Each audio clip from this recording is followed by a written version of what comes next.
සුබ උදෑසනක් වේවා ගරු විදුහල්පතිතුමිය ඇතුළු ආචාර්ය මණ්ඩලයෙන්ද දෙමව්පියන්ගෙන්ද මගේ යහළුවන්ගෙන්ද අවසරයි.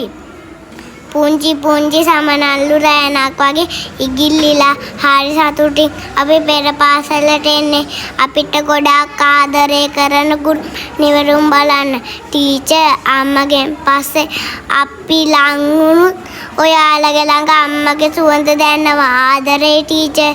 සිනිහස පිදුවේ අපමණ වූ දයාවෙනි. ඔව දන් දුන්නේ කරු බරවදන් වලින් මුවසිප ගත්තේ ආදර කුළුණු සිතින් දීඝායුෂපත් මිගුරු තුමිය නිසෙනෙහි සිතින්. ස්තුතියි.